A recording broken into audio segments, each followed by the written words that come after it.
In the book of Exodus, we read about the Israelites being slaves in Egypt. But does this biblical narrative match up with what we know of ancient Egypt from outside the Bible? Exodus chapters 1 and 5 vividly describe the slave labour to which the Hebrews were subjected in Egypt. But so far, no archaeological remains of Israelite settlements have been found in the East Nile Delta region of Egypt, where, according to the biblical text, the Israelite slaves were housed. It's also true that no papyrus remains have been found in the region, recording or even hinting at an Israelite presence. However, it's worth noting that the alluvial mud of the East Delta region, combined with the moist climatic conditions, means that relatively few mud brick structures survive at all, Israelite or other. Likewise, these conditions are not suited for preserving papyrus. Virtually all Egyptian administrative documents from the Delta region from all periods of ancient Egypt's history have long since rotted into oblivion. So absence of evidence in this case doesn't equal evidence of absence.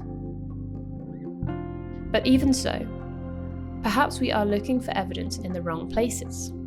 What if, instead of looking for traces of Israel in Egypt, we start looking for traces of Egypt in the stories that Israel tells? In other words, are there elements within the biblical narratives of the Israelites being slaves in Egypt that ring true with what we know of ancient Egypt from outside the Bible?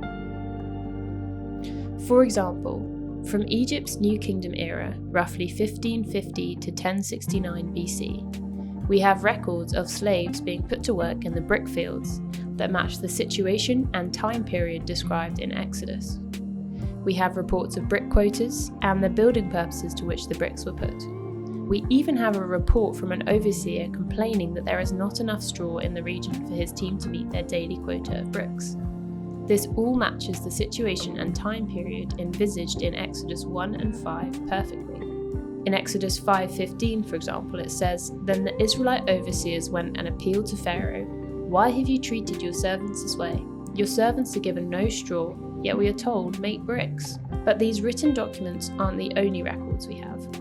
On the Nile's west bank, there is a lavish tomb chapel, built for the Egyptian government official Vizier Rekhmire in around 1450 BC.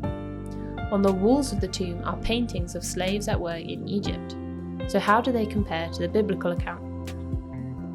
One of the scenes, a copy of which is shown here, shows Nubian and Syro-Canaanite slaves fetching and mixing mud and water to make bricks, shaping the bricks in moulds, and then casting them and leaving them to dry, before measuring off the results and carrying them to where they would be used.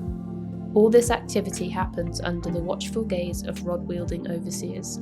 This is echoed in the Exodus account. For example, in Exodus 1:13-14, they made their lives bitter with harsh labour in brick and mortar, and with all kinds of work in the fields. In all their harsh labour, the Egyptians worked them ruthlessly.